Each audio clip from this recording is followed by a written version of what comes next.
इंदर जी सबसे पहले तो यही बताएंगे कि बधाई हो, क्योंकि बहुत अच्छे नंबर्स हमने देखे हैं, सारे अनुमानों को भी बीट किया है और ऑब्वियसली जिस मैक्रो चैलेंजिंग एनवायरनमेंट की अगर हम बात कर रहे हैं उसमें इतना अच्छा परफॉर्मेंस आपने दिखाया है। तो सबसे पहले सर, इतने अच्छे नंबर्स के साथ एक जो परफॉर्मेंस हमने देखा है, तो आपके ओपनिंग कमेंट्स, कैसे आपने नंबर्स को देखा और उसके बाद में डिटेल से चर्चा शुरू करें। इंदर जी सबसे पहले आपको सवाल। बिजनेस तो काफी अच्छा ग्रो हुआ है। एक तो मेटल भी थोड़ा डाउन हुआ है राइट प्राइस पे।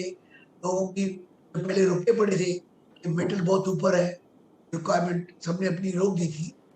वो रिक्वायरमेंट सबने अपनी बाइंग चालू की। हर एक जगह पे डिमांड काफी बढ़ रही है। और आज की तारीख में वैसे भी इंडस्ट्रियल ग्रोथ और इंफ्रा ग्रोथ दोनों बहुत जोर से जा रही है।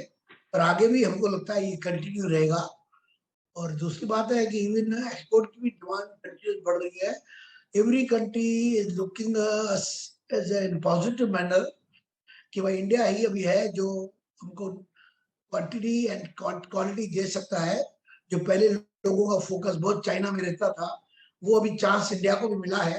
तो ये राइट मौका है, हम उसका फायदा भी उठाएं और अपने रिलेशन भी बनाएं। तो डिमांड तो काफी है, डिमांड तो बढ़ रही है, नो डाउट। ठीक है सर। अब गांधर्व जी, मैं आपके पास आना चाहूँगा। डेफिनेटली मार्जिन्स की अगर हम बात करते हैं तो जिस प्रकार से आपके इनपुट कॉस्ट इन्फ्लेशन में कमी आती हुई दिखी है, रॉ मटेरियल के प्राइस वगैरह में कमी आती हुई दिखी है, तो इससे हमारे पास एक ब्रीथिंग स्पेस बन चुका है। और इससे हमारा जो प्रॉफिट को एड करने के लिए हमारे पास डेफिनेटली एक जगह बची है। तो मार्जिन्स को आप आने वाले वक्त में कैसे देखेंगे, जस्ट बिकॉज कि ये जो इन्फ्लेशन कम हुआ है उसको देखते हुए, और ऑब्वियसली ये जो ब्रीथिंग स्पेस है, जो विंडो हमें मिला है, उसको कैसे आप यूटिलाइज करने जा रहे हैं आने वाले वक्त में?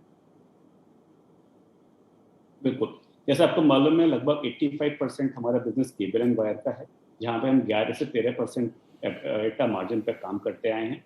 इस क्वार्टर में दूसरी तिमाही में हमने पहली तिमाही से ज़्यादा अच्छा काम किया है। हमारा कॉन्ट्रीब्यूशन और एबिटा मार्जिन दोनों में बढ़ोतरी लगभग 1% की देखी जा सकती है। आगे के सालों में हमें लगता है केबल एंड वायर में हम लोग लगभग 11 से 13% के बीच में ही काम करते रहेंगे।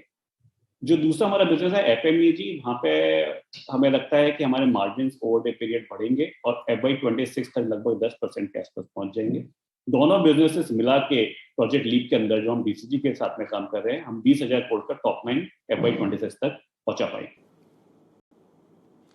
ठीक है। अब इंदर जी, जिस प्रकार के, अगेन मैंने जैसे पहले बताया कि ग्लोबल मार्केट्स की जो स्थिति है वो बहुत अभी ख़राब चल रही है।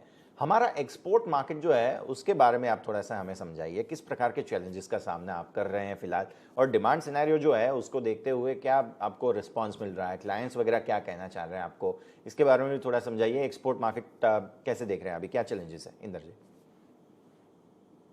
बेसिकली क्या है कि अभी आप जो बराबर कह रहे हैं कि पूरे वर्ल्ड में रिसेशन है। और वहां पे जितने भी मैन्युफैक्चरिंग यूनिट है, उनकी अभी कैपेसिटी, उनकी जो कॉस्ट है उनको नहीं पड़ती है। They are looking more for import. तो पहले बहुत ज्यादा इम्पोर्ट जो चाइना से कर रहे थे, वो उनको भी फोकस है कि हमें अगर इंडिया से मिल जाए तो इंडिया को मतलब काफी चांस मिल रही है। हमने भी देखा कोई भी कंट्री में जाए हमारे को पॉजिटिव रिस्पांस मिलता है और पॉजिटिव रिस्पेक्ट मिल रही है because of our impression which is जो हमारे पीएम साहब ने जो इम्प्रेशन जमाया है पूरे वर्ल्ड में, उसका भी हमें फायदा हो रहा है और अच्छी इसको मिल रही है। और हर जगह अगर हम डिलीवरी टाइम पे देवें, क्वालिटी देवें, तो आई थिंक सो डिमांड तो बढ़ती रहेगी। तो उनकी requirement per capita consumption is more than India.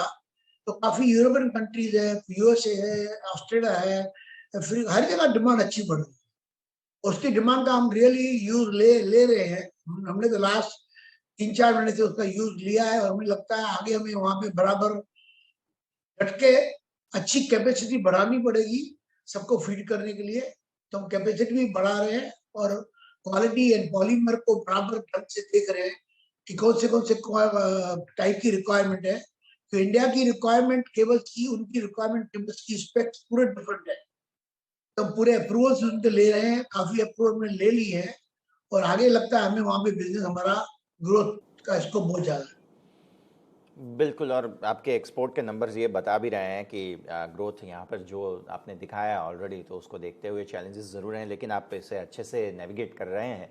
अब गांधर्व जी, आप ये बताइए कि जो एफएमईजी के हमारे नंबर्स हैं इस बार के, वो कम होते हुए देखे हैं। जो सेगमेंटल परफॉर्मेंस अगर हम देख रहे हैं तो वायर्स एंड केबल्स में अच्छा है, अदर्स से अच्छा है, लेकिन एफएमईजी में हम देख रहे हैं कि यहाँ पर थोड़ा सा कमी हुई है। क्या देख रहे हैं इसे ग्रोथ और आगे बढ़ाने के लिए, ग्रोथ लाने के लिए किस प्रकार के प्लान गांधर्व जी यहाँ पर एफएमईजी के लिए? करीब 18 महीने पहले हमने प्रोजेक्ट लीप पे काम करना चालू किया था। उसमें हमने कुछ चीज़ें आइडेंटिफाई करी थी कि हमें कहीं पे कोर्स करेक्शन करना है, डिस्ट्रीब्यूशन रीअलाइनमेंट पर काम करना है, जीटीएम रिविजिट करना है, और उसके तहत कुछ काम हो रहा है। ये टेम्परेरी चेंजेस हैं जिसकी वजह से थोड़ा सा सॉफ्टनेस देखा जा सकता है एफएमईजी की तिमाही का जो रिजल्ट्स है। पर इस साल के बाद में, अगले साल से हमें लगता है एफएमईजी में काफी अच्छी ग्रोथ देखने को मिलेगी। हमें लगता है हम इंडस्ट्री लीडिंग ग्रोथ से अच्छी भी ग्रोथ दे पाएंगे एफएमईजी। ठीक है सर, आप अच्छे से आपने समझाया ये बात भी। अब रॉ मटेरियल की ऑलरेडी हमने अब एक बार बात की है, लेकिन मैं यहाँ से आगे का सिनेरियो थोड़ा सा समझना चाह रहा हूँ। इंदर जी, जिस प्रकार के अगेन मैक्रो सिनेरियो की अगर हम बात कर रहे हैं, जहाँ पर जो माहौल है उसको देखते हुए किस प्रकार के रॉ मटेरियल के ट्रेंड लाइन एक्सपेक्टेशंस आपके हैं? रबर देख लीजिए, थोड़े से प्राइस अब ईज ऑफ होने लगे हैं। मेटल के प्राइसेस आप देखिए तो ये भी अब लेवल पर आ चुके हैं। यहाँ से आगे के क्या एक्सपेक्टेशंस आपके रहेंगे? अभी लास्ट 2-3 महीने में नीचे पर होने के बाद भी मेंटल में तो स्टेबिलिटी है, क्योंकि थोड़ा कम हो रहा है तो डॉलर बढ़ रहा है, तो डॉलर की वजह से basically pricing to the India इतना लंबा चौड़ा फर्क नहीं पड़ रहा है। आगे डॉलर क्या आएगा पता नहीं है, पर डॉलर के हिसाब से आज की तारीख में मेटल में कोई चेंज नहीं। बिल्कुल, और इंदर जी ने जैसे बताया कि डॉलर की ऑब्वियसली मूवमेंट्स जो हैं वो ऑब्वियसली थोड़े से जिसे कहा जाए कि उसको ट्रैक करना बहुत ज़रूरी है अभी फ़िलहाल। गंधर्व, आपसे आखिरी सवाल मेरा यही रहेगा कि जो करेंसी के अभी वॉल्टिलिटी है, क्या इम्पैक्ट आप देख रहे हैं? एक्सपोर्ट का मार्केट भी आपने ग्रोथ अच्छा बताया है, तो इसको देखते हुए किस प्रकार के एक्सपेक्टेशंस आपकी करेंसी की ओर से? नहीं, आपने बिल्कुल सही कहा। एक्शन एनवायरनमेंट में वॉलेटिलिटी देखी जा रही है ग्लोबली भी और अपने देश के अंदर भी, पर हमारे पास बहुत अच्छा रोबस्ट हेजिंग फ्रेमवर्क है कमोडिटी के लिए और फॉरेक्स के लिए, और मुझे नहीं लगता है कि हमारे को उसकी वजह से कोई एबिटा पे इम्पैक्ट दिखेगा। हम केबल एंड वायर में 11 से 13% की एबिटा मार्जिन में काम करते रहेंगे। एफएमईजी में साल दर साल अगले साल से इंप्रूवमेंट दिखेगा और FY 26 तक हम 10% मार्जिन तक पहुंच जाएंगे।